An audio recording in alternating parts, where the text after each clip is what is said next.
Hi, I'm Kamimashita, and welcome back to Shitsurei, the podcast where I rudely interject into other content creators' workflow. This week, I have a very special guest. It's Joe from Pause and Select. Hi. Yo, what up? I've been wanting to have Joe on this for the longest time. I think his content is pretty unique, and it's definitely evolved over time, which is always interesting to talk about. But for people who don't know you, would you mind giving kind of a brief overview of your channel and what it is you do?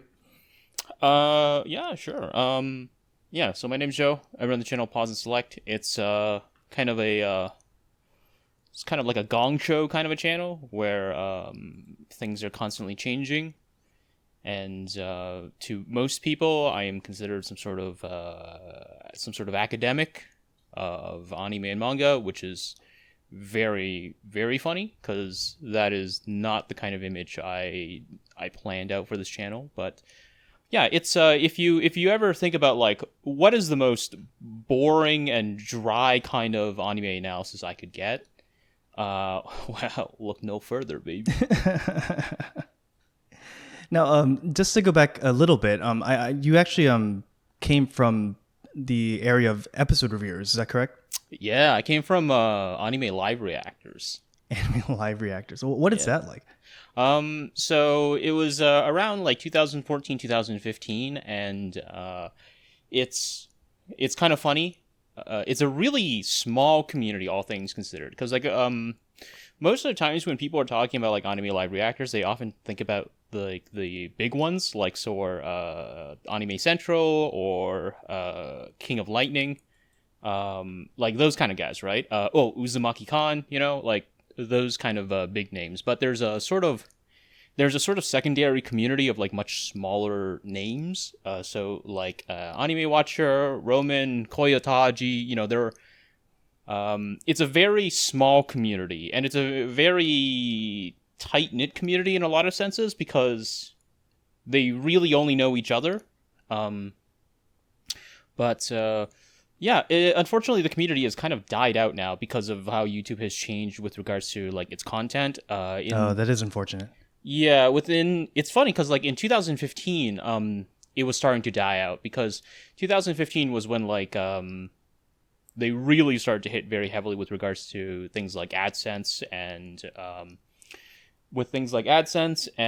copyright claims. And the thing is with regards to the Japanese broadcasting companies, they oftentimes don't come in like say, oh yeah, you can show like clips, you can show the video of these episodes, but we're just going to put ads on them. Like they don't do that, right? They're just like, no, you can't show this anywhere at all, ever. No, not allowed. Okay, and just to make sure that you don't do this again, here's a strike.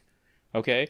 And then you would try and dispute it. You'd try to dispute it with fair use.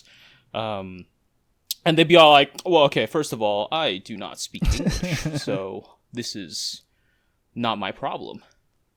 So, yeah, the community is functionally dead now. There's a few people, actually. There's actually a few people who are still active.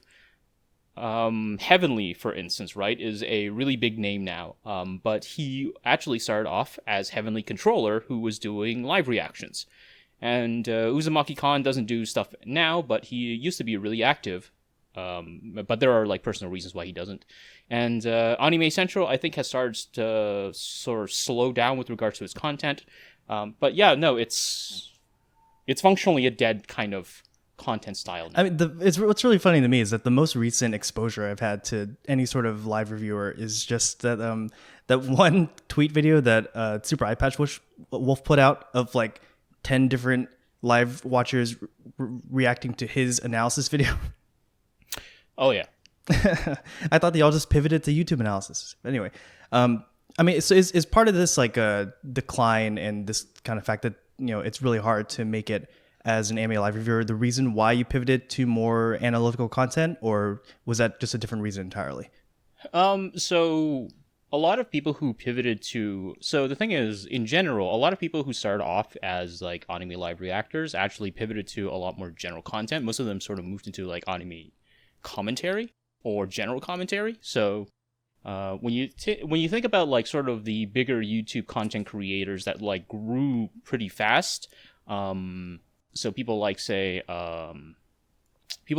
like Heavenly, right? So Heavenly, for instance, is an example of somebody who's become a sort of general episodic review and commentary channel. He doesn't really do live reactions anymore. So there's some people who sort of shifted into that sort of sphere. I think Memory NK, I'm not entirely sure. Maybe he shifted over there. But for me personally, one of the things is that when it was around 2015 when I was doing Overlord live reactions, and one of the things that I kept getting a lot of shit from people because the whole shtick of my content was that I'm going to do Overlord live reactions and I'm just going to talk about just random shit, and people like not about Overlord. That. No, about Overlord. Oh, okay. But people hated that. And because one of the things, right, is that like the sort of general audience for like a live reactor, an anime live reactor, is not necessarily the kind of. So one of the things is a lot of people don't want commentary. They don't want like people sitting there and being all like, this is how this particular thing is done, or this is the thing that this is what it's doing, and so on and so forth. Especially negative commentary. It's like they don't want that, right? They want hype beast energy. Funny faces? Yes. They want okay. If you want to have a good idea of what like sort of the quote unquote like the perfect like the height, the zenith of what like live reaction content is, they want something like Blasphemous HD, Like if you've ever seen Blasphemous HD videos, he's sitting there making crazy insane faces. And everybody says that, like, no, I come to it for the commentary and all that kind of stuff. But, like, that's the quote-unquote commentary they want, right? And so, like, this is not a dig against anime, this is not a dig against, like, live reaction consumers. But, like, yeah, of course. What they want is they watch something or they know about something. And then they know that, they had a particular kind of reaction to it. And so they want to see other YouTubers have a very similar kind of reaction. It's very much a sort of community that's built around the sensation of just like, like when you watch like a video and you think it's crazy or interesting or funny or goofy or whatever, and then you show your friends. And you kind of like stand off to the side and you look at their faces. Yeah, and you're just like looking expectantly, waiting for them to laugh at the same parts that you laughed at. Yeah, Mm-hmm. That's essentially what people want out of like live reaction content. But you didn't think that fit where you wanted to go because you kept trying to do all this commentary and people are like, "Hey, bro, just watch the thing." Yeah, so I was just like, okay, well, I'm just some random asshole, and so in this context, I'm really bad at making sort of these sort of excited faces that people wanted, so I ended up thinking, okay, well, what I'm going to do is I'm going to talk about, storytelling, visuals, all that kind of stuff while I'm watching the episode, and suffice to say, that was a big mistake, because they did not like that. Also really didn't help that I was just shitting on Overlord nonstop. So essentially what ended up happening was I got a comment from somebody. I got a comment on one of the videos, one of the live reaction videos, where he said, okay, well, you could have just put all this analysis into like a 4-minute video. And I thought, well, he's got a point there. So, I started making short videos, and they did better than my live reactions did. But I effectively lost pretty much the entirety of my live reaction base as a result. Oh, was it on the same channel? That was on the Pause and Select channel, or no? Yep, same channel. Yeah. So were you still in collaboration with WW2 Scrolls? Yeah. So Scrolls, I didn't know Scrolls at that time. Back at that time, I was working on this with somebody by the name of Brian, who's like a big wig CEO. He's like a C-level executive now at some like company. But yeah, back then it was just like Brian and I doing like anime live reaction, and we would just like talk about like shows, and so we would just sit there and talk, and that was pretty much the gist of it. The Pause and Select effectively came out of gaming, because before I did anime live reaction, I actually came from video game journalism, and so I'm actually cited on Wikipedia erroneously, which is That's my claim to fame. Hey, that's everyone's like desire, right? That's the ultimate. You've made it. You're on Wikipedia somewhere. Yeah, so it's actually really funny. I'm cited on Wikipedia, and there's like this long talk discussion page. There's this long talk discussion page about where I was cited, as people were just like, should we use this guy as a source? And I was like, oh, please don't take me off Wikipedia. But yeah, it was originally a sort of a gaming channel, and it largely just made shitpost gaming reviews. So we just talked about stuff like Winnie the Pooh's Home Run Derby and Honey Pop, all that kind of stuff. And it wasn't really doing particularly well, so we started doing like anime live reactions just as a joke. And then it got more eyeballs than like, shitpost game videos did. And so that's essentially how it sort of morphed into that. Okay. Well, to bring it back to something you said just a little bit before, you said when you started out, it was kind of these short videos, and indeed your tagline on your banner is short videos every now and then. But, I've noticed over time, your videos have been getting kind of longer and longer. You've got these, like the 25-minute video on Evangelion, and of course the Contours of Lolicon video, and et cetera, et cetera. And then of recent, your videos have been on the longer side as well, especially the like 1 hour Understanding Japan Sinks video. What made you kind of gear towards longer content, or did you just find yourself kind of subconsciously going towards that area? Well, in effect, the answer, as simply as it can be put, is just paranoia. It's just so one of the things that I think is really important is that I've been very clear and upfront in that like anime and manga is not my specialty. It's not like a thing I study. I am doing my PhD, but it has nothing. In ludology. Absolutely. Yes, ludology, which for anybody is interested is functionally the study of play. And so I'm not a specialist in anything related to anime and manga. This is just a thing I do for fun, right? And so as a result, and I guess money now, because I'm at the time of this podcast, I'm effectively jobless and trying to make work like a goon. Oh no. Viz Media, please. But yes, yes, Viz Media, please. But yeah, so in effect, I'm constantly paranoid that I'm going to get the sort of how can I describe it? I'm constantly paranoid I'm going to get the sort of like 3-page like comment bomb, where like I come in thinking like, oh, okay, well, I've got this thing that I want to say about one particular thing that I think is interesting or what have you, and then I make the video. You spend hours like reading, writing, talking about, thinking about, trying to sort of like get something out, and then like you get like the comment bomb, right? Some guy who's just like, so you missed one big thing, and then like they go on 3 pages about like how you missed one incredibly vital, crucial thing that completely dismantles your whole video, and I'm constantly paranoid that I'm going to get that. I'm going to be like, oh, it's going to happen, and it's going to suck, and then everybody who's subscribed to my channel, I don't even know why, right? But like I just have this sort of like weird sort of neurosis where like I'm just like, everybody who subscribed to my channel is going to see that thing, and they're gonna be like, wow, this guy is always talking about it. Yeah, he's an idiot. He's a goon. And then I'm gonna wake up and I'm gonna have like 12K subs, and I know that's not how subs work, but I'm constantly paranoid. The length is kind of like a side effect of like wanting to be as thorough and like as possible to avoid that situation. Yeah, it's the length is sort of like a byproduct of just like, okay, what is it do I want to say? What's the fundamental argument I want to make, right? And then as a result, what is in effect the what do I have to say, or what do I have to express, or what do I have to structure to sort of make that argument work? And sometimes the arguments can be very simple,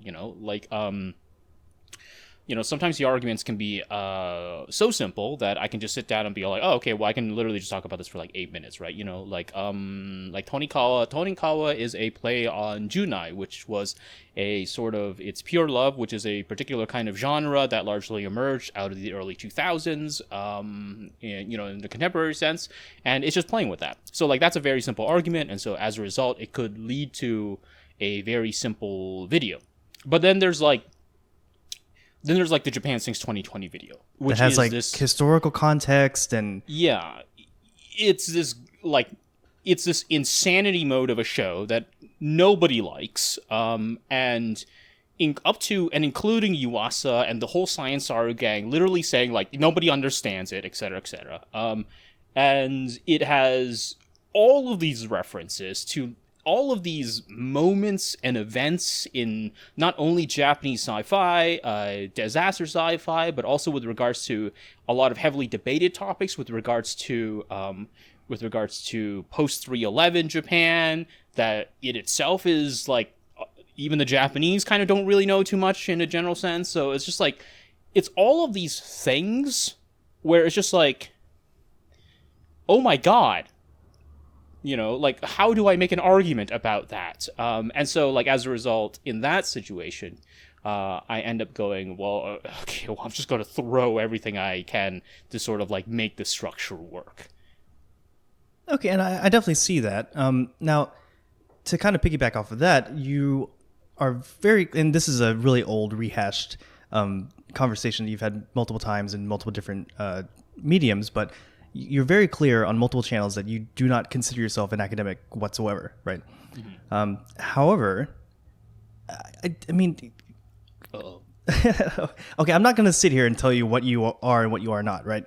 But I think Kamimashita. But put when the line in the sand. I must have stuttered, I'm sorry. But when you must realize that when people call you an academic, they don't literally mean your channel is like part of academia, right? Like they don't think that you're publishing articles on whatever, it's kind of a colloquialism for a kind of more researched style of product that is ultimately based upon academic foundation and academic authors. Why are you so adamantly opposed to being kind of referred to as an academic? Well, so to sort of like build off of that, so you say that like people people refer to it like in a colloquial sense, right? Which is true, but they also wield it to sort of like legitimize their own particular practices in a very real sense. Mm-hmm. Because the flip side is that, they might say like, oh, well, Pause and Select is making academic content, and they may be referring to it, in sort of like, oh, he's using a specific set of ideas and a specific set of context and a specific set of like arguments that are presented in a specific set of ways. But then they oftentimes go off and then say, but, that's not me because I'm not an academic. And then they choose not to do things like basic Googling or citations or, that kind of stuff, right? And so like there's a sort of power that is sort of wielded in the exercise of the word academic, like word academic in that sense. But to explain why I'm not an academic, it's essentially to say that I think that there's a separation between what we think about with regards to what defines the academy, and that is, in effect, a series of institutional practices that exist within a certain kind of space, and there are specific things that academics and academia does do that is functionally impossible to replicate on YouTube. So one is, like say, conferences are really difficult to replicate, especially conferences with regards to what they're used for, because conferences are not necessarily used to be sort of like, oh, this is like my clean presented, findings, right? Conferences are these incredibly messy kind of... It's like reviewing a draft that you take input from others and then improve on and then eventually publish into a final product. Yeah.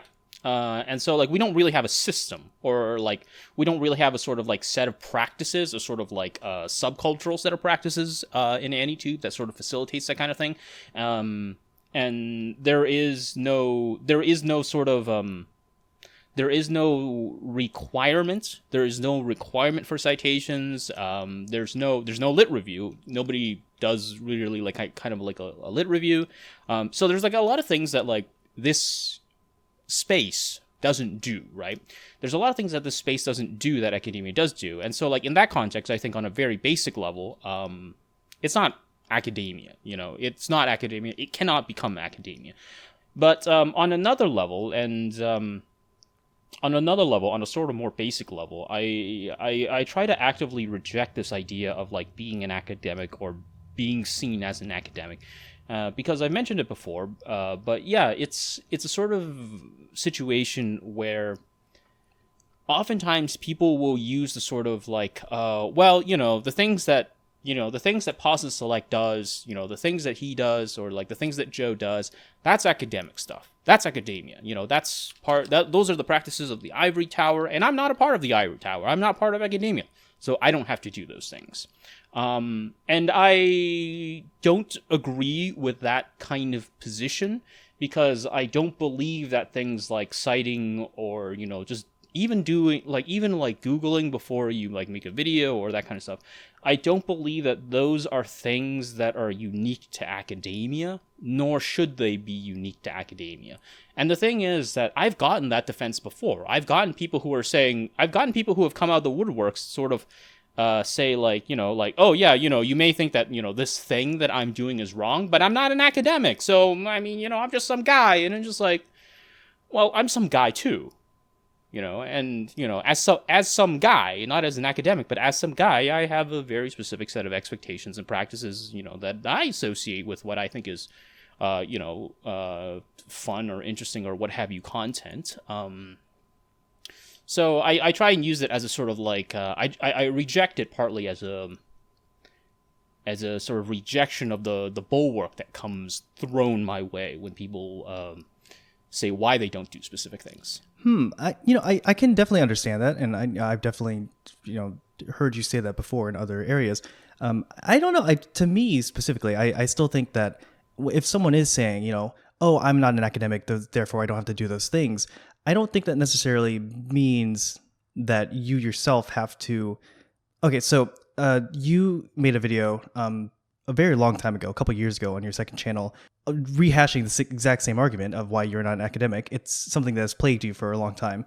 And in it, you bring up the kind of arborescent model versus the rhizome model.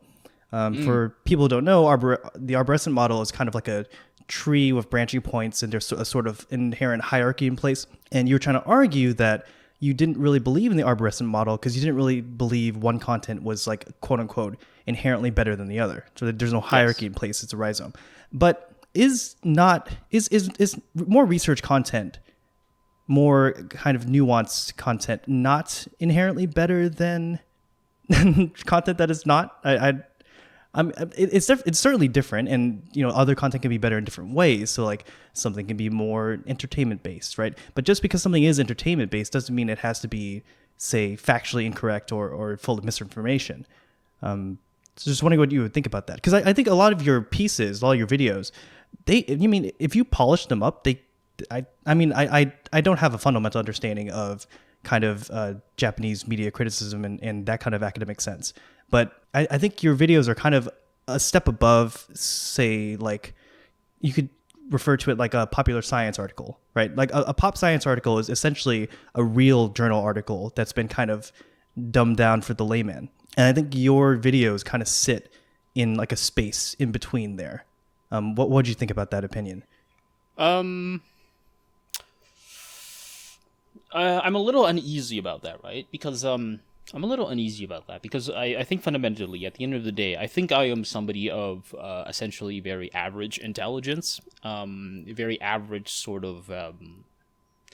The only thing that I can really kind of pick out that like sort of differs me from people is just that I read a lot, right? But for the most part, no, I'm just like I'm honestly just kind of like a regular dude. And so in this context, I don't really feel or see myself as needing to, or that I, define myself as some sort of particular role in the community and saying, I serve a particular kind of purpose. I don't know. I just make content about stuff that I think is interesting, and I think that's really all people kind of can sort of punch out. Yes, I don't have fault. Yeah, I understand. So it's just that you yourself, you have this particular foundation and base of knowledge that you've obtained through your read. Like, okay, so take for example your latest video, how Tonikawa inverts pure love. Hell right? Yes. I think it's a great video. I think someone could make the same video without knowing what Junai and what the kind of history of focusing on domestic life is, but in kind of in their own, like, you know what I mean? Like they perhaps know the meaning of the term and they have a kind of concrete sense of it in their head, Yeah. and they can talk about it, but they don't know the exact terminology. Yep. And so what you're saying is that you just happen to know that terminology through reading. And just because you know that terminology doesn't mean that you are, quote unquote, like more academic, because anyone can do it. Yeah. Okay. I mean, I think that's a good clarification. To bring it back a little bit, so you brought up that anitube cannot be an academic space. And once again, this is another video that you, I'm very impressed because you basically rehashed this exact same argument you made, so nothing has changed 4 years ago. And I actually bring up that video in the first podcast with Shapes.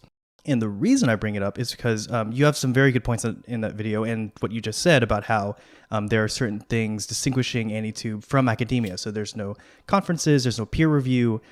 It's not like we publish journals. However, videos can be kind of considered that. I don't know. But I kind of think we're almost kind of moving towards that. I mean, we're not flying out to a convention center somewhere and like presenting things on a big projector screen, right? But with the creation of Anitube Digest, as well as these kind of big time collaborations, as with like Core's Every Anime in a Specific Year series, I think we're seeing a lot of more dialogue and like back and forth and kind of criticism. What do you think of that? Do you still think it's kind of impossible to become more like an academic space in that way?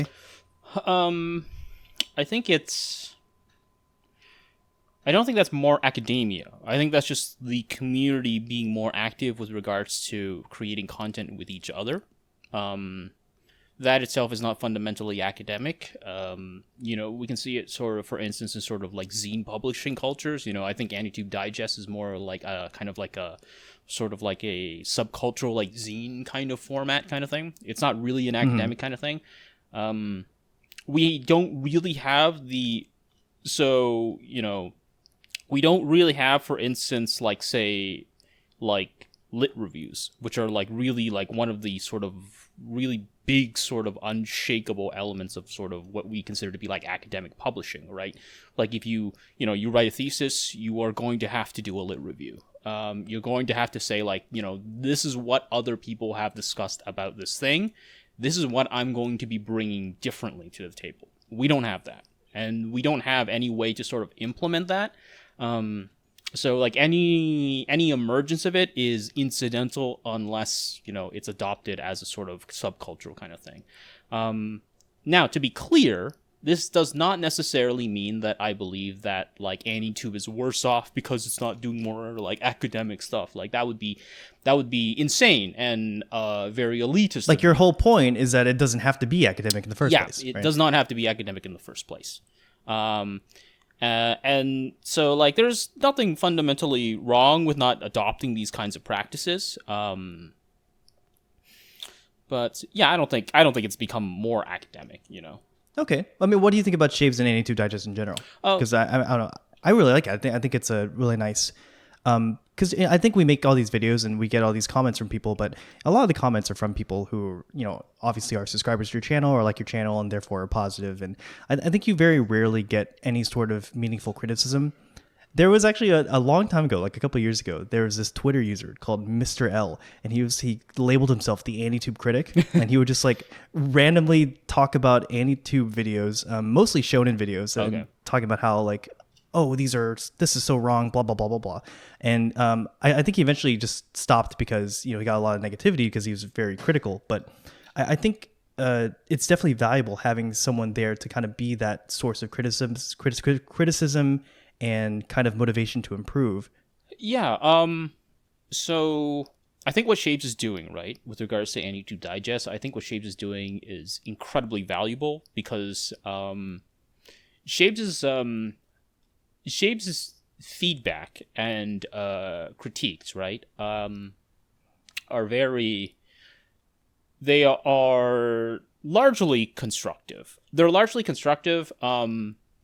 Sometimes he kind of goes on these sort of odd tangents, which I'm not entirely sure where, and it's very clear that like he's talking about it from perspective of his preferences, right? Like he likes very specific kinds of videos in specific ways, right? Definitely. And so, but I do think talk about any anime before 1992, and he'll get slap a best on that's it. true. Yes. Yeah, but like, look, okay, my dad. Growing up, my dad taught me that, Legend of the Overfiend. I used to watch it with my dad as we were growing up, but now, he's in jail, and this show has a very special place in my heart. And his shaves will be like, wow, best of the week. I love this personal anecdote about you and your dad watching Legend of the Overfiend. That kind of stuff. So like the thing is that like Anitube Digest is an incredibly valuable resource. I think it is a very valuable resource.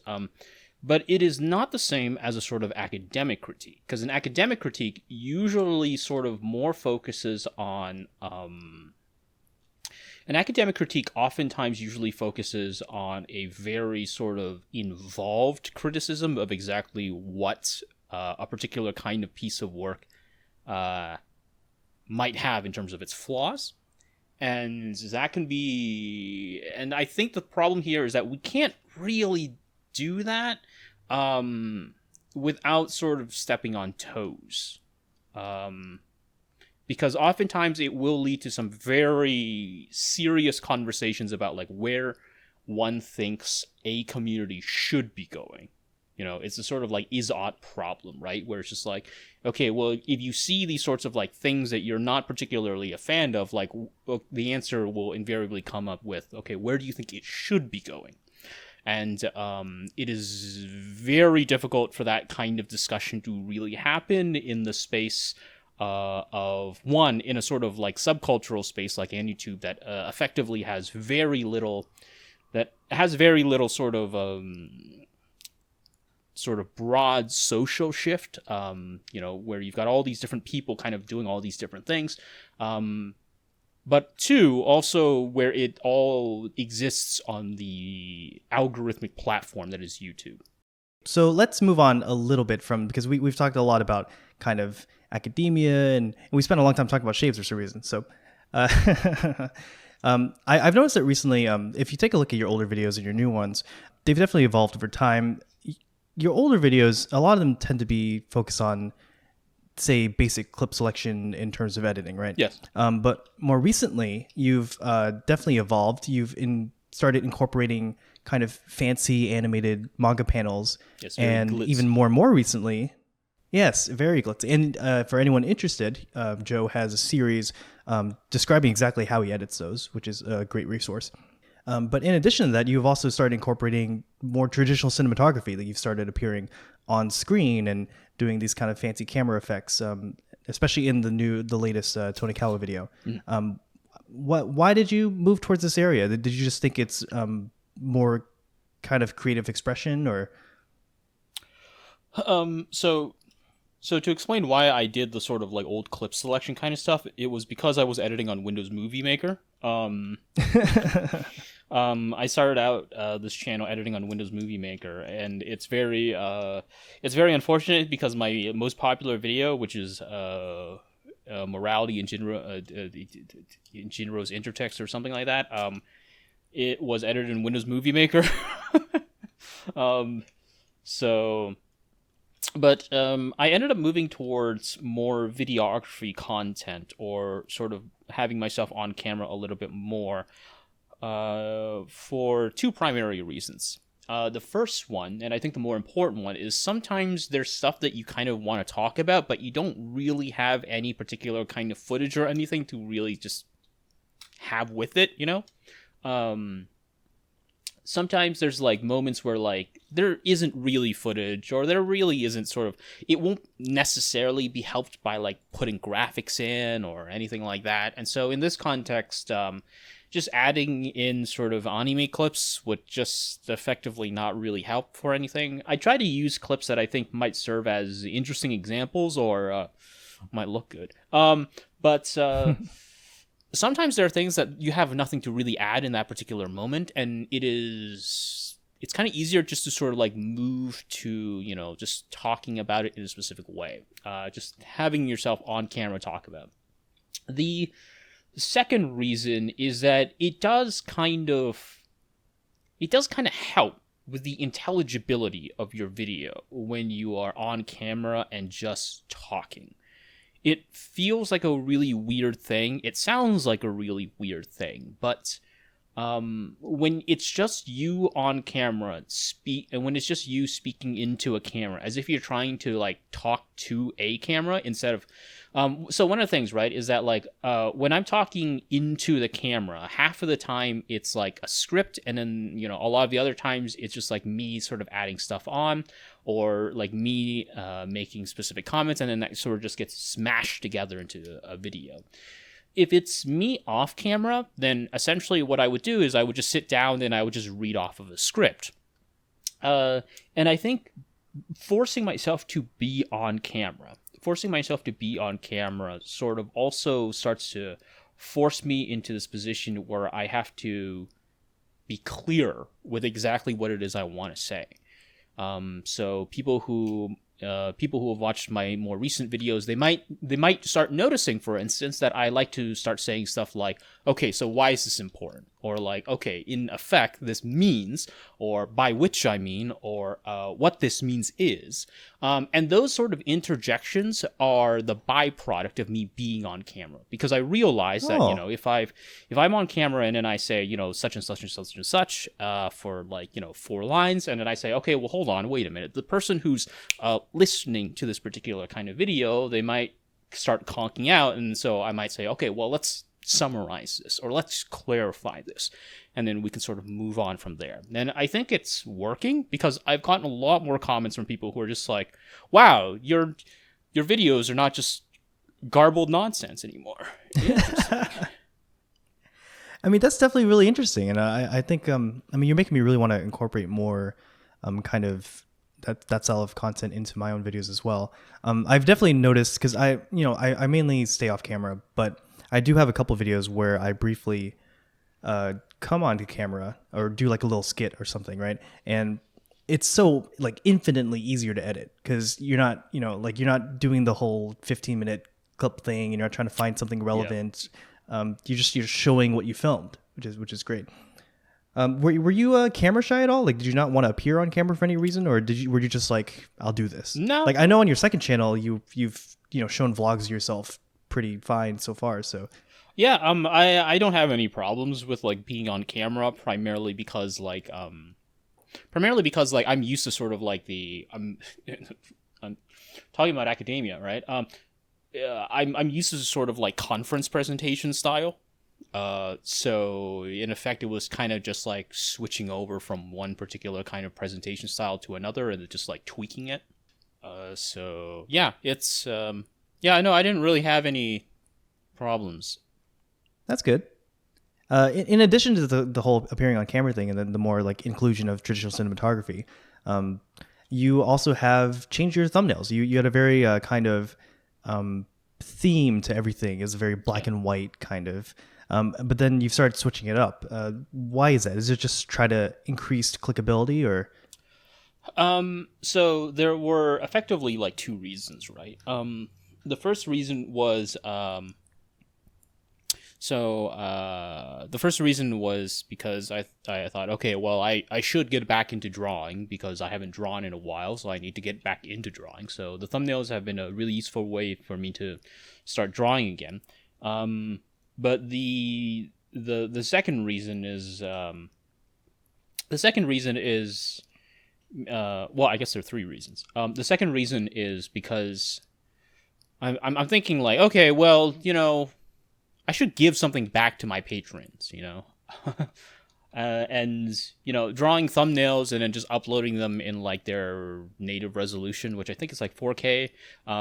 Uploading them in their native resolution on Patreon is a way for me to give back to my patrons, because I'm always of this position where I'm constantly thinking like, okay, well, so I've only got like 2 patron tiers, right? But I'm always thinking like, yeah, I was about to say you have more than 2 patrons. But I'm always I'm of this belief where it's just like, I don't think my videos are that valuable. I don't think they're that valuable to like warrant somebody like spending money on them, right? But at the same time, there's a very sort of like there's a very real cost that comes with creating videos, right? Because these videos do cost money. They cost money with materials, they cost money with regards to software, they cost money with regards to assets, they cost money with regards to anything I do. And so as a result, they cost money, very, very real cost money. So like, how do I recoup that money? And so I'm always thinking like, okay, well, I should give back to my patrons somehow. And so the thumbnails are a way for me to start like giving back to my patrons in a way that like won't end up costing me, more money, right? I can't like ship out t-shirts on like $1 tiers because I would just be losing money. But, if I draw my thumbnails and I just give them like the original native resolution of my thumbnails that I've drawn, they can take that, and if they like it, then cool. They can do whatever they want with it. It doesn't matter to me. But if they don't like it, then you know what? I tried. The third reason is very clearly a sort of shift towards slightly more digestible presentation. Because there was something that a friend of mine he mentioned, which is that like he told me that like if he didn't know what kind of content I made, he would not have clicked on my videos. He would have been all like, I don't care about this kind of thumbnail. This doesn't look exciting at all. And then I seriously thought to myself, okay, if I was somebody, like if it wasn't me looking at my content, like if I was just some guy and I saw this thumbnail, would I click on it? And realistically, I thought, no, I want to click on it.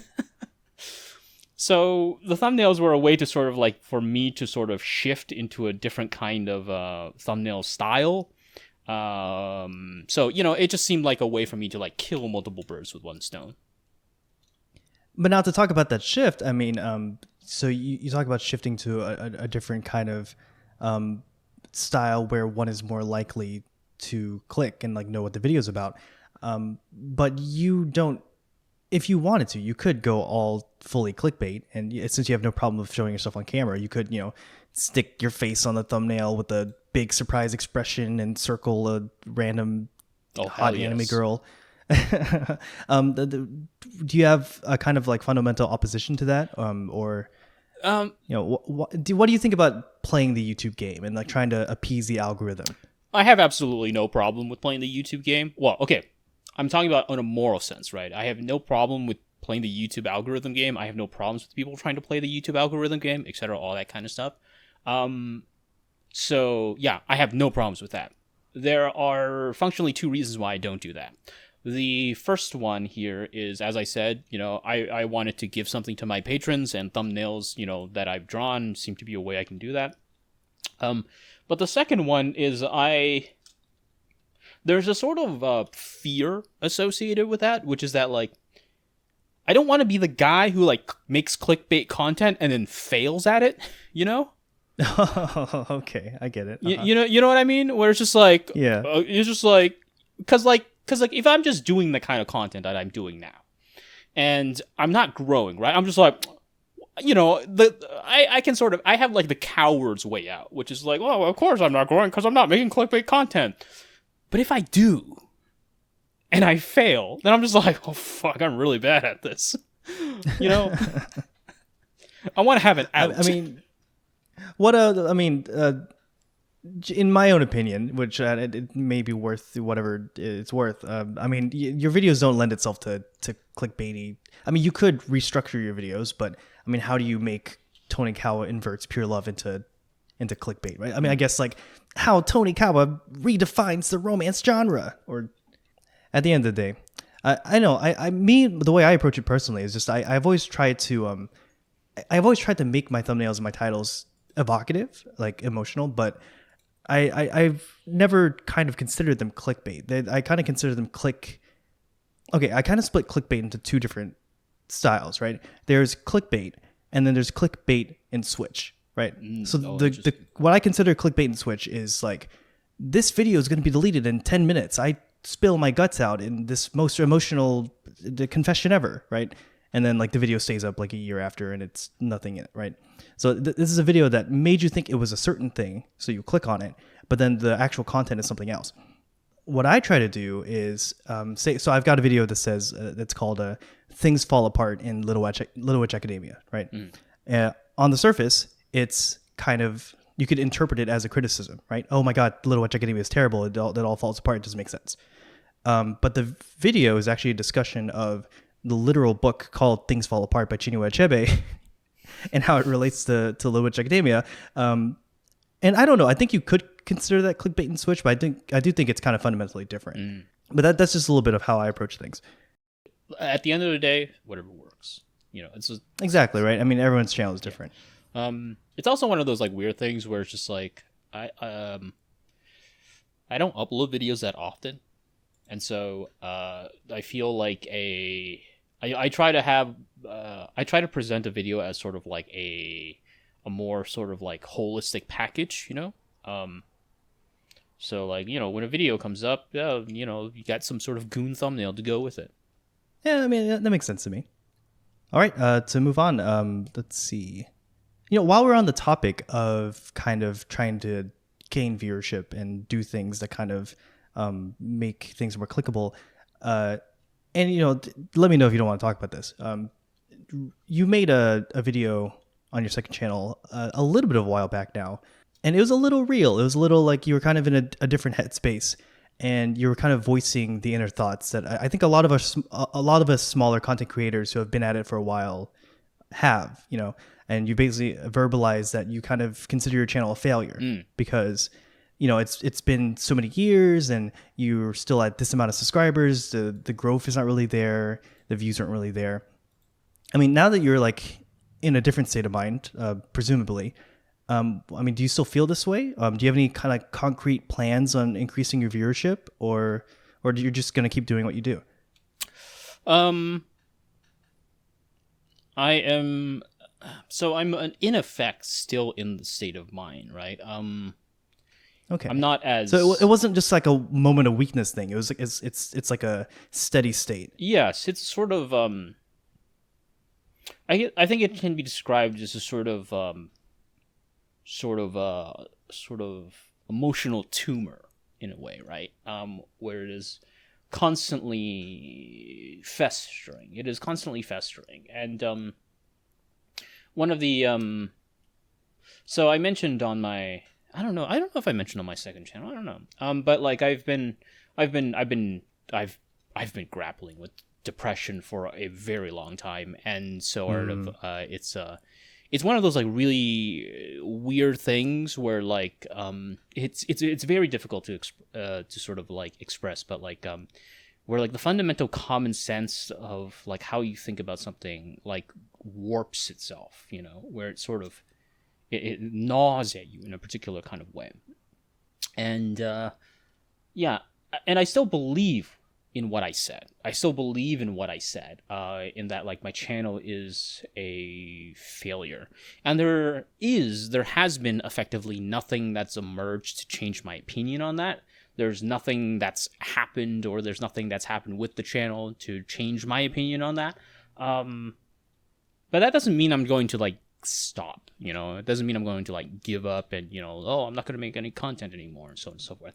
I still got a lot of videos that I want to talk about things I want to talk about, and then there's still a lot of videos that I want to like make about for other people, all that kind of stuff. But yeah, no, it is one of those things where like everybody at the end of the day always talks about like, well, why would you want a big audience? Why would you want a big audience? It just comes with all these different problems, and you're like a slave to the algorithm and all that kind of stuff and all that. And I understand where they're coming from with that. But oftentimes and I know this is not meant to be like a sort of bad thing, right? They're not trying to sort of, they're not trying to give, say something terrible to me, right? But oftentimes that kind of commentary, those kind of words oftentimes come from people who are making it or have made it. And so it's one of those things where like from what I see, it's just that like, if I got a big audience, am I going to have to deal with a bigger audience? Yeah, sure. But I mean, like, I think that's something that I can really only grapple with its consequences if I actually get that. You know, It's like a rich person telling a poor person that, oh, you don't it's want like, all oh, this you don't money. want all this money. It's just like I'm still kind of depressed, blah blah blah. it's like, well, but you know, the poor motherfucker, I'm person's still just poor, like, bro. This doesn't help me. You know, that kind of thing. I had yeah. So you said there's nothing that's been able to change your mind. I'm not about to give you this impassioned speech or anything. But what about the words of Joe 4 years ago? Because you try to kind of address this in a video in a twit longer that you released, and it says that that's when twit longer used to be a thing. Things couldn't fit in tweets, so you had to make a twit longer. And you said that, you answered the question, what's your audience? You said, ultimately me. The channel's purpose is entirely to fill a content type I wanted on YouTube but couldn't find. And you kind of describe it as this kind of virtual diary that you're just adding to so that you can kind of, view the evolution of ideas over time. Yeah. Rather than trying to kind of establish any kind of audience. What do you think about that? Yeah, I still believe that. I still believe that the content that I still believe that the content or like the content that I'm making for is largely for me, because this is still like the thing, right? Where it's just like I emerged out of this content style emerged out of like my desire for a specific kind of channel that I liked and I wasn't really seeing much of. So I started making content like this. But the problem, of course, is with my audience being me, is that I just can't pay my own bills. Yeah. Okay. And so here's the thing, right? Here's the thing. If somebody had paid me, if somebody paid me like an annual salary just to make content for like one viewer, I would do that. I would totally do that. I would have absolutely no problem with doing that. But there are very real material advantages that come with having a larger channel that, as somebody who's recently unemployed and, looking for work, as somebody who is finishing up his PhD in a job market that's been decimated by a pandemic, as somebody who lives who has lived, functionally as in a very poor environment for all his life, money is a very real concern. And so in this context, it's one of those situations where I have to seriously think about exactly where I stand with this channel. Like, do I keep doing this, for myself, for fun, and so on and so forth, or do I get more serious about this? And if I do, what do I do? And the answer is, well, honestly, I have no idea.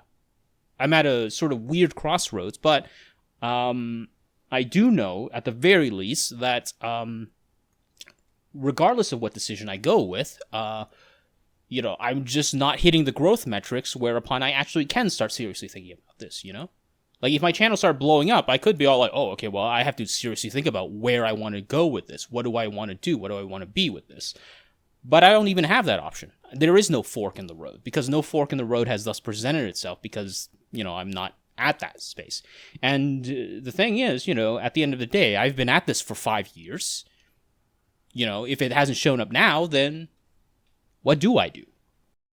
I'm not sure I entirely agree with that, though, just because, the kind of reality of YouTube is that, due to the algorithm or other metrics, you could say, any potential video could blow up. I mean, let's say like your Jinro video, right? That's just one example, but the next video could be another Jinro. You never know. And that's true. With YouTube, there's always growth, right? You can't really go down. I mean, the only reason people go down is because of some kind of weird scandal or they drastically change their content. Yeah, they like pull a Shane Dawson. There's like, wow, is that a cat?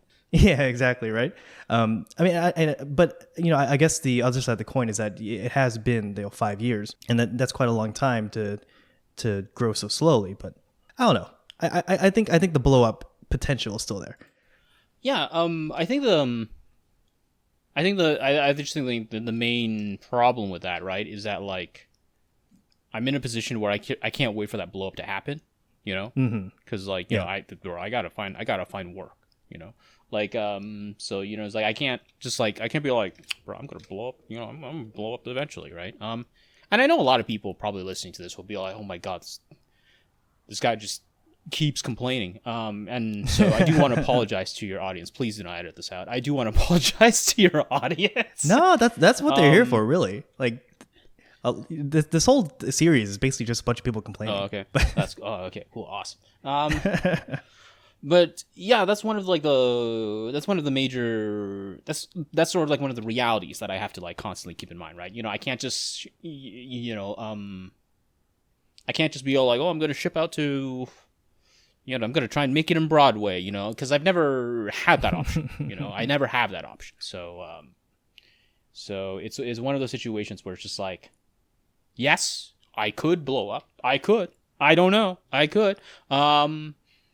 But I also have to be very, very realistic with like the sort of, I have to be very realistic with like how to deal with like worst case scenarios. And I think that's just kind of the reality and the thing that most anti-tubers face, right? Yeah. I mean, no one, unless you're like one of the big ones, like Giggig or Trash Taste or whatever, no one's flying you out to Japan to pay you a stipend to make content, right? Everyone's just trying to juggle this as a hobby alongside an actual job. And then if their hobby blows up and they can make it into a job, that's when they can do the thing, It almost makes me wonder, like, what if there was like this weird, like, semi-idol system where, like you pulled aspiring YouTubers at youth and put them all in a house and they tried to make content to blow up. You're talking about like a hype house. Yeah, there you go. There's an idea. TikTok stars. we could start on that. Yeah. If we blow up, we can seed the money. Of course. Yes. Make an anitube house. Wow. Now. So yeah, I understand.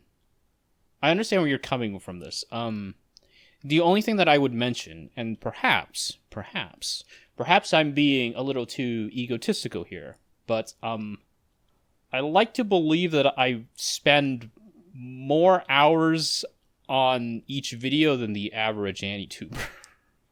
I don't know about that, Joe. That's kind of an assumption.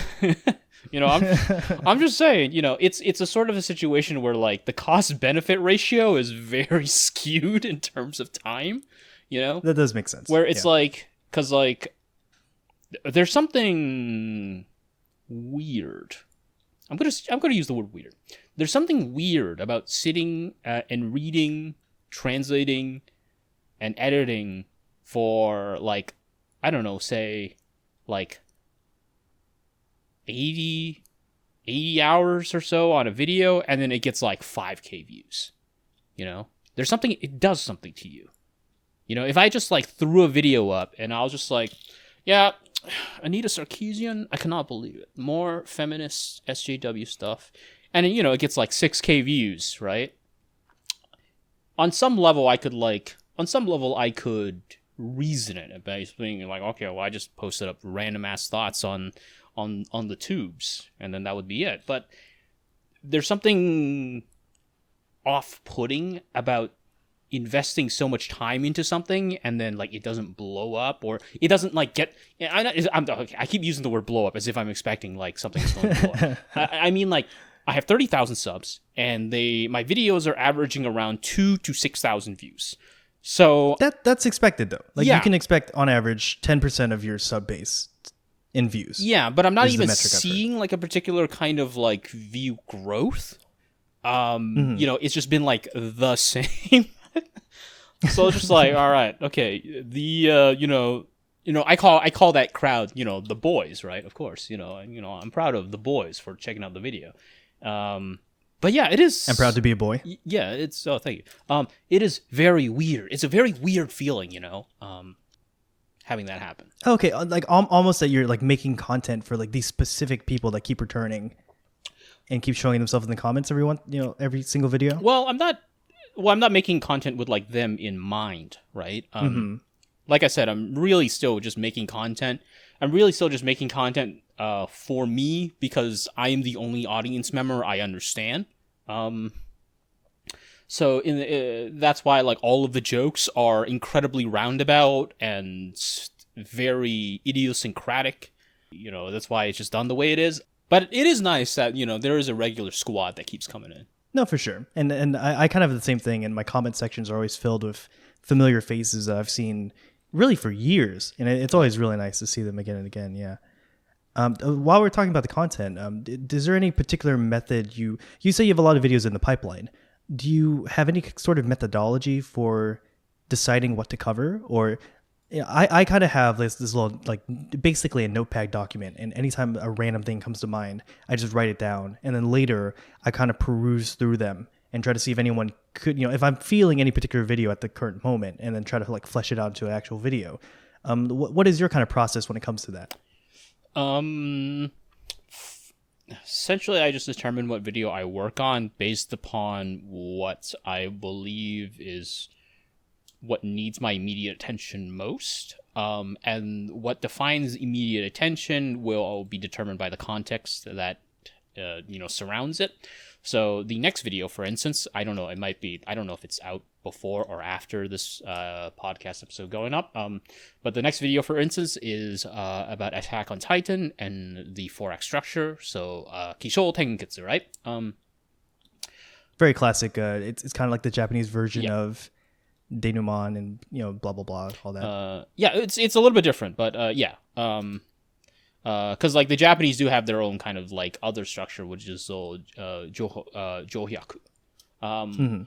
johakyu. So one of the things is, I thought, okay, well, I should get this video out sooner rather than later, while people are still talking about Attack on Titan. But then there are also like other videos where it is. So I guess I kind of lied a little bit when I say I mainly make videos for myself, but there are also like videos where like I'm like, my audience has been waiting for me to cover this for a really long time. I should really get on that, So like Isekai Part 4. Oh yeah. Per Performativity Part 2 eventually, there's like I'm working on a video with Mark Steinberg about the media mix, but also like platform economies. And that audio was recorded in September.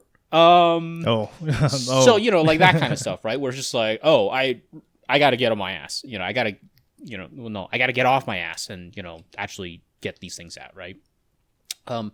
Sometimes it's a sort of, sometimes it might be because, sometimes I might like throw out a real fast video if I think I can do it, The Tonikawa video was actually a relatively fast video, all things considered. It took about like 10 to 15 days or so to actually like make from beginning to end. Oh God, that's fast. And so like the Tonikawa video, right, is like a, an example, like I'm just like, okay, I think I can make a fast video, right? So if I think I can make a fast video, I might put everything on hold and just be like, all right, I'm just going to shit this out real fast. That was what the Japan Sinks video is supposed to be. Then it became an hour. So yeah, it really depends on the context. And just to, I mean, I spoke about this in the past in regards to my own channel, but I did kind of try to go the sort of faster, have something on the channel, appease the algorithm kind of video, and then kind of bookend that with kind of larger, more researched videos myself.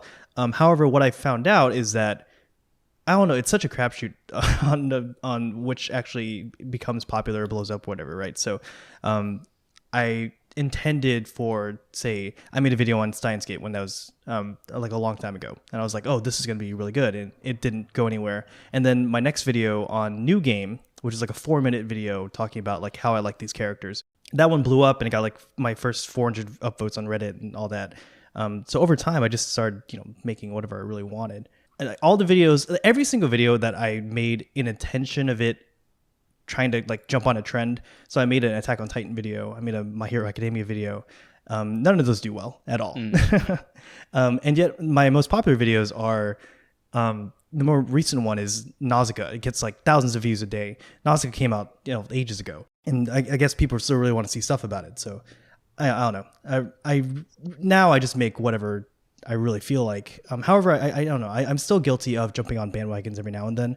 I made a very indulgent witch waifu video for ReZero But I don't know. I think the kind of nuance and the kind of way to go about it is trying to make something that serves dual purposes, right? So it's something that maybe is a little, appeasing the algorithm or jumping on a trend, but in your own unique way, right?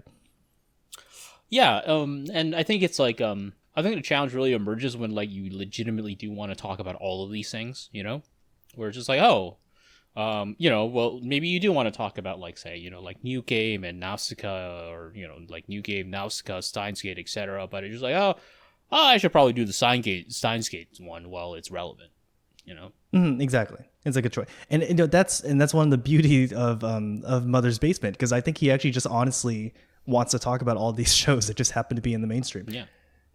And he's like, oh, this one's the one that's blowing up. All right, we're gonna do that one first. Yeah, but then he'll just do it like he punts out like 3 videos a week anyway, so timing doesn't really matter. I have a question. You host a book club. Yes. In the past, you're talking about how you want to make content that you want to see. But I think in addition to that, you've really established a framework on helping others make content you want to see. I think one of that involves the book club. What made you decide to start the book club in the first place? There's a lot of really interesting content. There's a lot of really interesting content out there for anime and manga that just like doesn't really get talked about in like anitube. And so I thought, okay, well, if I can sort of leverage what kind of like community relations I have or whatever to I don't know, to sort of like create a sort of safe space of sorts, just like say, okay, well, let's talk about like some of these books, because there's a lot of really interesting stuff in these books. Maybe we don't have to keep making like, oh, have you ever heard of what the database is? Like we can start like creating a sort of like foundation or base of knowledge to go off of. Yeah, like if a lot of people in AnyTube already know what databasification is, we don't have to sort of like remake the wheel every time somebody wants to talk about like why specific characters are designed or written a specific way. They can be all like, oh, it's very like database, and people can be like, oh, I know what that means because I've seen enough people talk about database. Oh, it's like a shorthand. It's like a heuristic. Yeah, just makes it easy to talk what you're talking about. Yeah. And the book club is open for anyone to join, obviously. Yes. So the book club essentially has 3 general practices, right? The first one here is that we'll supply PDF of the book. Obtained legally through legal means. Please support the original authors, please. The second one is the environment is very stringent with regards to helpfulness, and that is the book club has very, very strongly a no shitting on other readers rule. And the reason why is because you don't want to create a situation where some guy's like, oh, do you really not understand what they're saying about this one thing? And then like that puts somebody off. Because you can't have that. You cannot have that in this like very, very small community. You can't have people start picking at each other. And the third one is we've moved on to a sort of like regular schedule now. So we're doing more. So what we're doing now is we're doing a sort of like a weekly kind of thing now. So so the first week is going to be like, oh, what have you read? It doesn't have to be like a gigabrain book or anything, but it's just like, what have you read? And then we're going to be hitting like 2 books. So the next week is a book. The third week is a manga, and then the fourth week is another book. And it's just a way for people to like decompress in between books.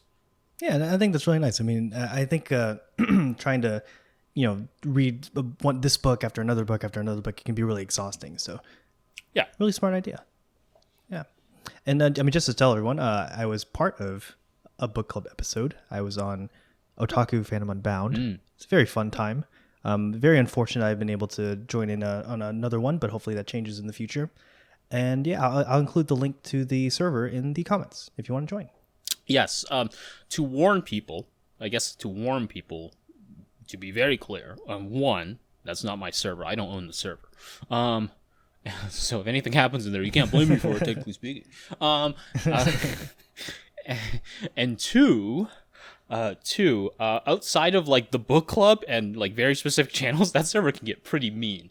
So please, I know this catches people off guard real fast, but people oftentimes come in thinking like, oh, the pause and select server, it's going to be a lot of fun. And it's just people shouting at each other nonstop. Every server kind of has its own like atmosphere. I think you get it eventually. Yeah, there's a specific kind there's of a bit of energy. acclimation period. Exactly. Yeah, there you go. And I mean, in addition to the book club, you've also done like a couple of other collaborative, well, not necessarily collaborative, but you did something called Novid, where you kind of challenge people to create things that haven't been covered before.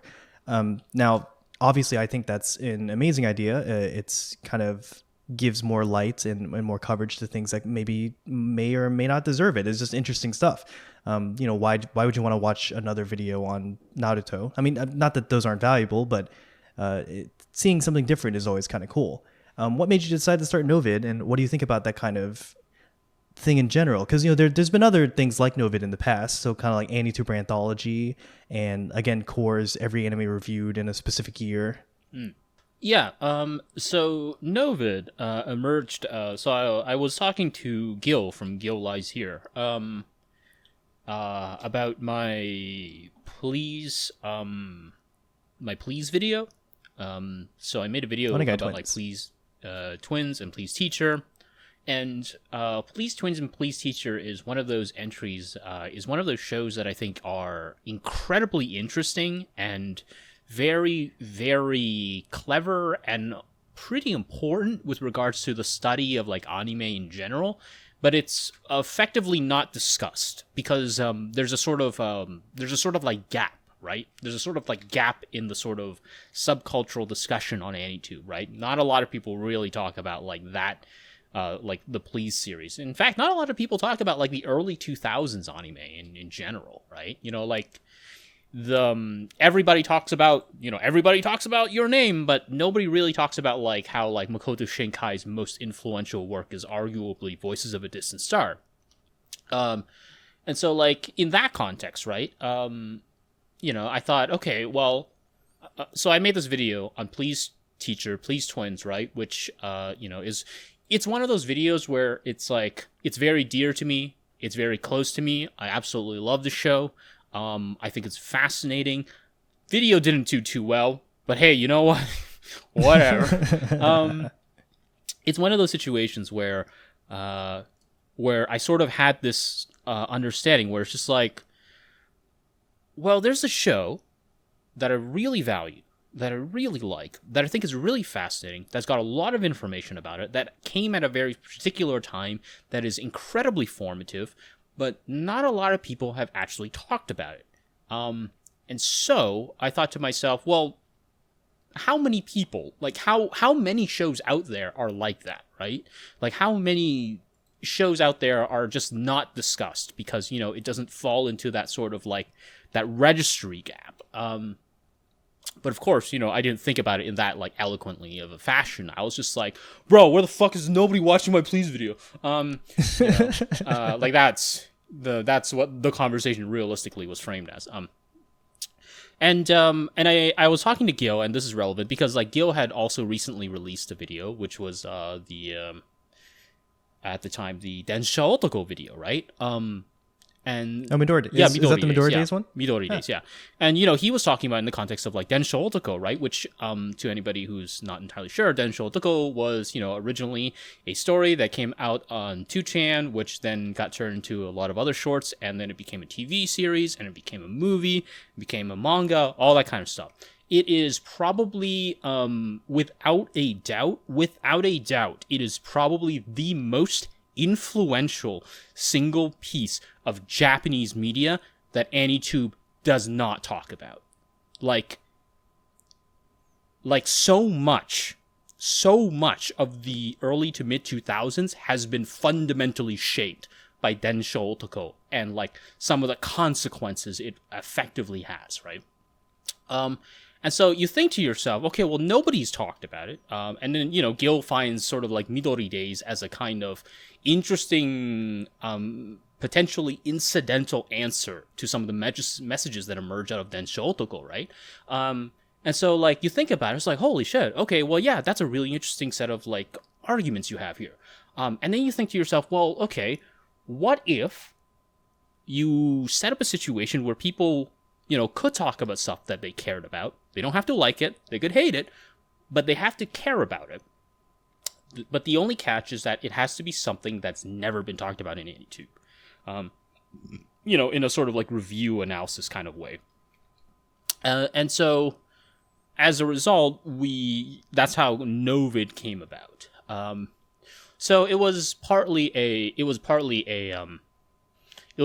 sort of interesting kind of quasi exercise. I honestly thought that I was going to get like 6 entries. I was going to be like, okay, I'll get like Gil, I'll get like Jaden, Cineclinic, yeah, I'll get like Cineclinic, I'll get like, I don't know, like 2 people, right? And and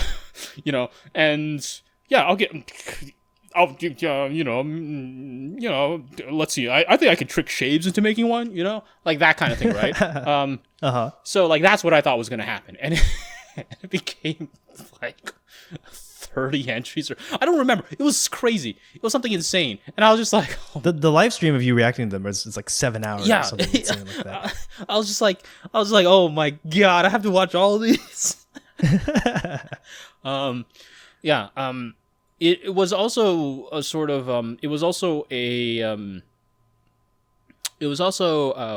we also did it for charity. So like big shout outs to a lot of people in up to and including. There's more people, but these are the only names I remember off the top of my head. Cineclinic, Beyond Ghibli, and Thixotrophic. There are more people who donated. But big ups to the people who, helped raise money. We were able to raise. I think it was something like $500, right? $500 Man. right? That's pretty good. Yeah, which is great for something like that for Doctors Without Borders. So it was a charity event.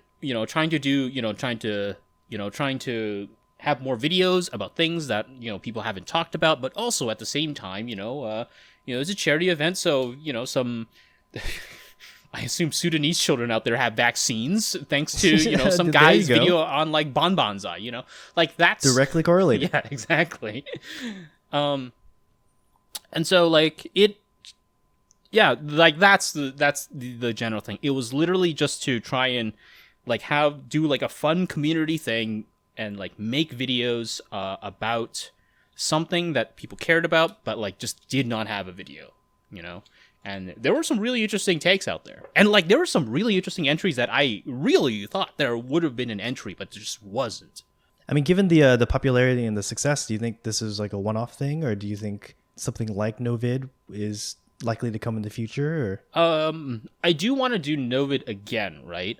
Because there are a few like kinks that had to be worked out in the beginning, but I think I have a better idea of like how to like continue with the one like next time. And it is helpful to have it as a recurring thing because then like people would be expecting it. It's like, oh, now Novid's coming up, etc. But I do want to have a sort of situation where I'm going to change the premise, right? So I don't think I'm going to be like, talk about something that's not talked about. I think I'm going to try and change the premise, and the reason why is I think part of the value, or at least part of the value of Novid is partly in its premise, which is that like you have a month to do this. It's like a game jam, where it's just like you got a very specific time to do this. So now you got to be really economical with what it is you actually want to say, what it is you actually want to do.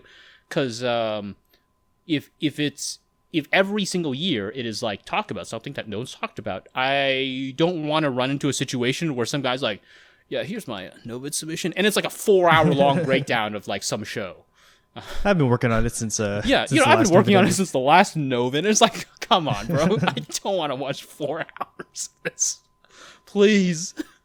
And for those who don't know, a game jam is kind of this game developer thing where it's kind of like a challenge, right? So you're given a very limited amount of time to create a full game And due to the limited time constraints, you get these really interesting kind of, what would you call it? Like esoteric, non-conventional things that are often really focused on like one little gimmick, because that's all you can do. Yeah, it's a really Really. good way to like exercise what it is you do know versus what it is you don't, and it's sort of like it's because time is an incredibly important resource that has to be managed in a game jam.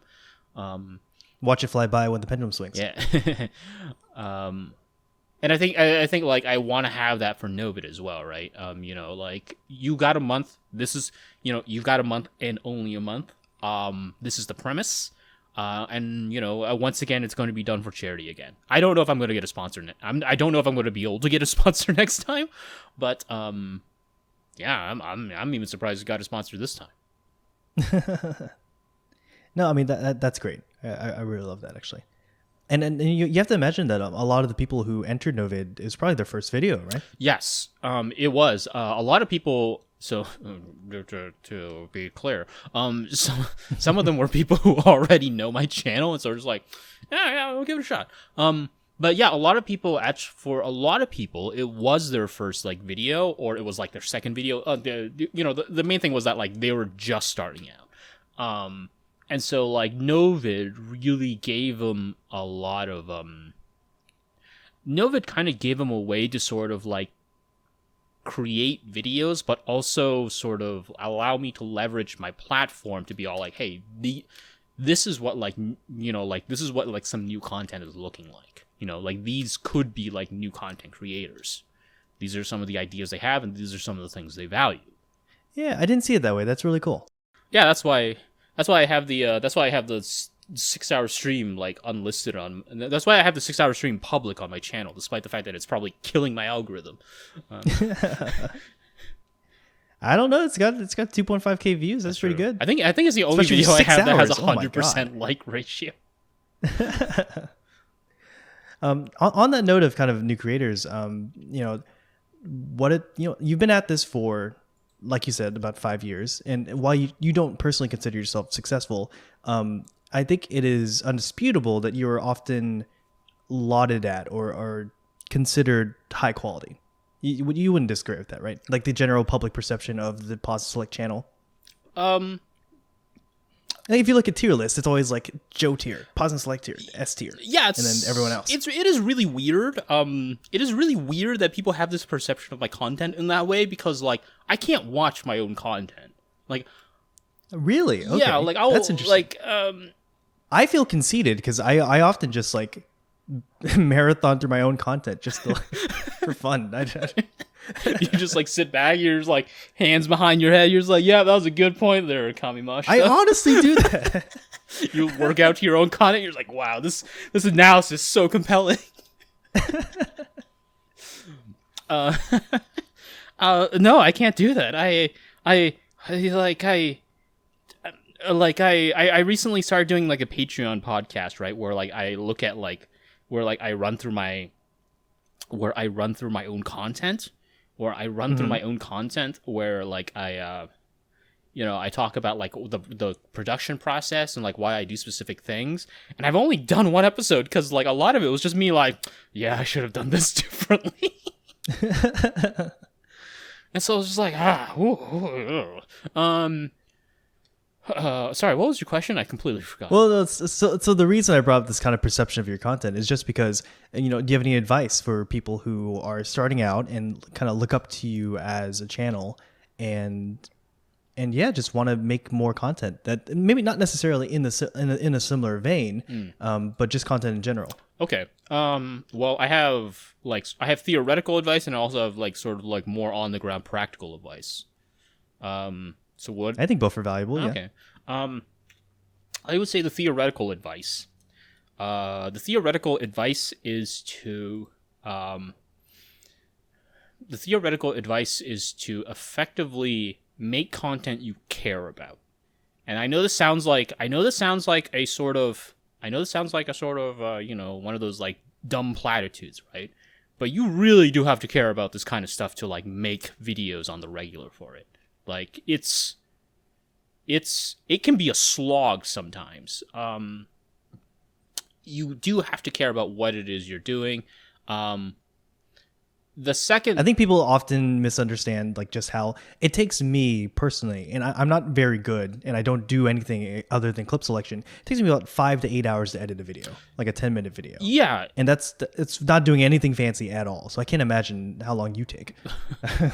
it's absolutely miserable. It's and really it's not even just like it's so intricate and difficult. It's me just sitting in Adobe After Effects, arms crossed, and I'm watching RAM preview render like each frame. I'm just like, God damn it, this is taking so long. I can't believe this. But yeah, like honestly, you really do have to care about it, and it's not. I'm not gonna be like, oh, if you don't care about it, people are going to know. Like, people are going to notice when you don't care about your content. No, you have to care about it because it is a slog at making, like, content sometimes, You can still like it. You can still like the thing you're talking about. But, like, I mean, making videos is a completely different beast than just, like, vomiting words onto a blog, Like, there's okay, first of all right, no offense to her. Okay, I still like her. Okay, I still like her content, but there's a reason why Zaria stopped making YouTube content. Like a lot of people don't make the sort of content transition into video making that well. There's a reason why a lot of big anitubers have editors. Like you have to care about it. But on a more practical level, I would say if you can get a mic that does not have an omnidirectional polar pattern, because odds are you probably live in a place that does not have particularly good acoustics. I found that having a shotgun mic, spending a little bit more on a good shotgun mic is more valuable with regards to making YouTube video content, because shotgun mics tend to have incredibly hypercardioid polar patterns, which effectively mean that they tend to take sound from very specific directions, and so as a result, it's a lot more helpful for you, because you're not going to need the omnidirectional polar pattern. You're just making videos. A lot of people oftentimes will fall into like the Soul Brother trap where they're like, I gotta get the AT2020 and that's gonna make my audio better and all that kind of stuff. And then, they record their videos and then you can still hear like echo everywhere. And that's because their AT2020 is picking up audio everywhere. Get something with the right polar pattern for you. Always record at lower decibels because you can always crank it up. You can always crank it up in post, but you can't really crank stuff down if they're clipping. So you don't want to hit that. If you are serious about getting footage, like getting video footage, you do have to start getting serious about thinking about cameras. Cameras are absolutely vital. Everybody says, well, start recording on your smartphone. Smartphones generate a shit ton of noise. And the only way you can deal with a lot of noise on a smartphone is oftentimes to use the baked-in camera app, and that is kind of a hell zone to deal with when you want to, say, manage like very, very specific things like ISO, your shutter speed, all that kind of stuff. When you want to manage those, they will sometimes give you the option, but they're not going to give you as much option as, say, if you run through Filmic Pro on your phone. And even then, Filmic Pro will give you a ton of noise. So you're going to have to start seriously thinking about cameras if you want to make video footage. Now, that said, let's say you can't afford that. Let's say you do want to stick to a smartphone. Okay, not a problem. You can offset the noise problems by having really good lights. You can get decent lights for pretty cheap. Newer, for instance, will sell cheap lights pretty cheap. However, I recommend that you do not go too hard on the lights because they are made of very cheap plastics, and as a result, if you drop them, you're going to break the casing. Try and look into softboxes, and if you can't afford softboxes, get some cheap lights and then make your own softboxes. You can make them... Put like a pillowcase on it or something. Yep. Soft lights. The thing is, with cameras, you can effectively blast them with light, and that will essentially give you a lot more room to work with. With anime footage, always try and get the highest quality footage you can. Always.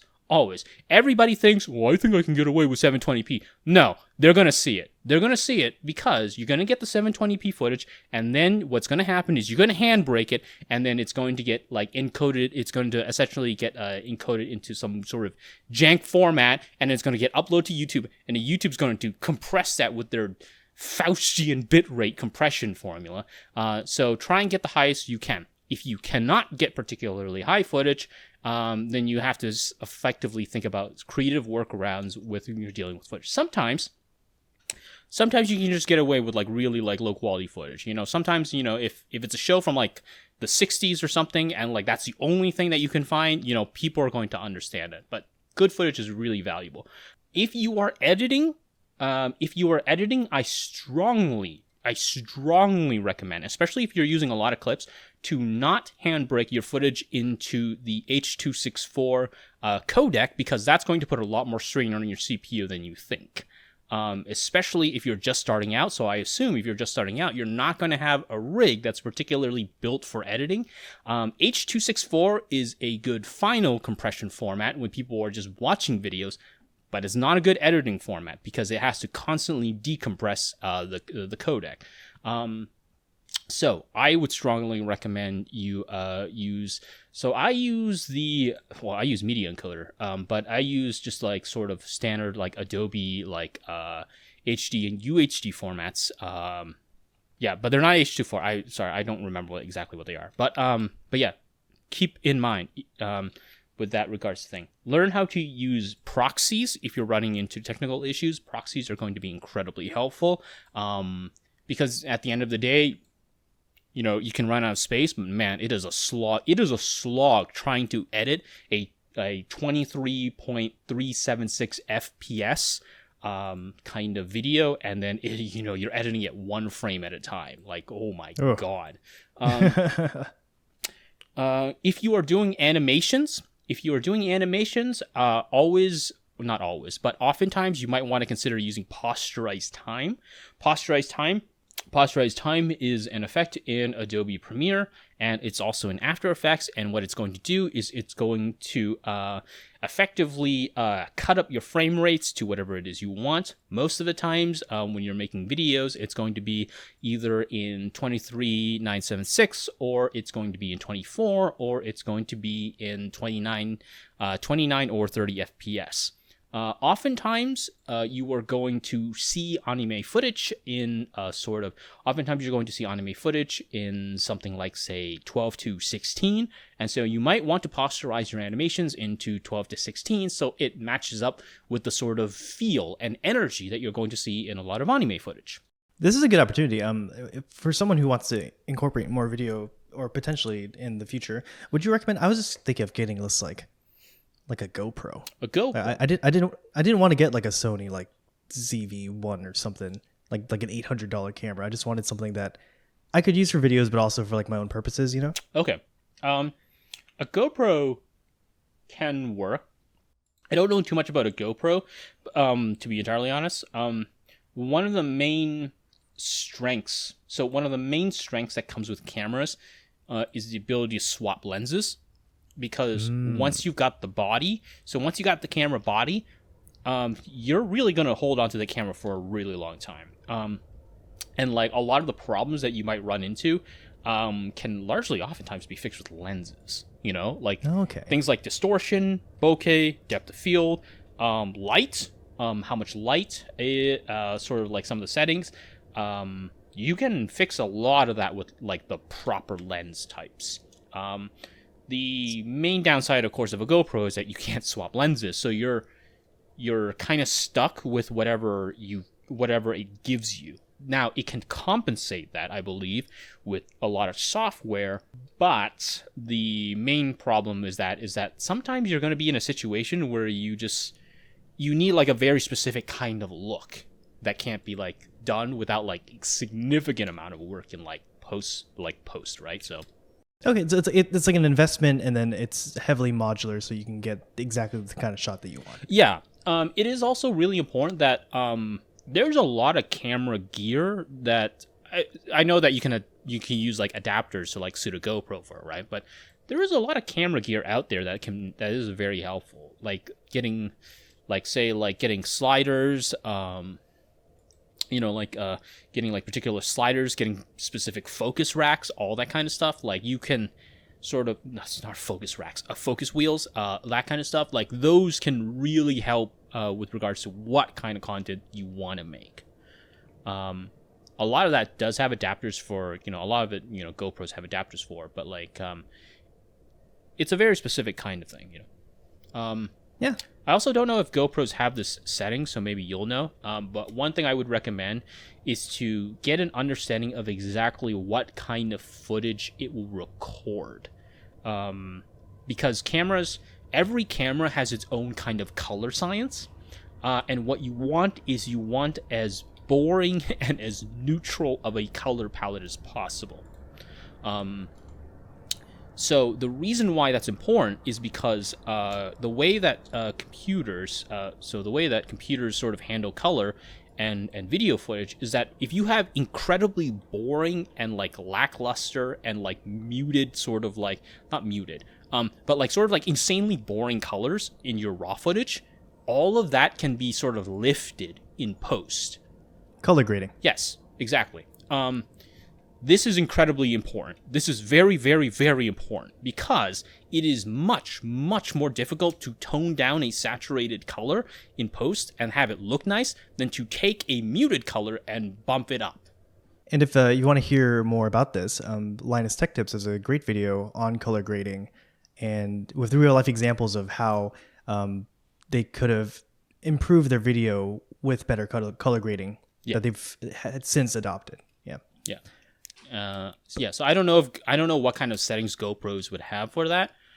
So that's up for you to figure out. No, thank you. I mean, I'll certainly look into it. Yeah. And I mean, thank you for all the advice in general. It's really valuable for anyone, really. I think looking to start or even who already have established channels who just want to go in a different direction or improve a different aspect. Hell yes. I mean, we've been going for quite a while. Is there anything you wanted to discuss or say at the very end here? Oh, I have no idea. I mean, nothing is a perfectly acceptable answer. But thank you so much for indulging me and having this really long conversation with me. I really enjoyed it. I think it's really valuable. Oh, yeah, thanks for having me on, dude. Yeah, of course. You can find Joe at Pause and Select on YouTube. You can check out his Patreon, where apparently you can get his art. Who doesn't want Joe's drawings? Yeah, I'm constantly begging for money. All right. Thank you guys so much for listening. And of course, if anything I said was wrong, I'm sorry. I must have stuttered. Hell yes.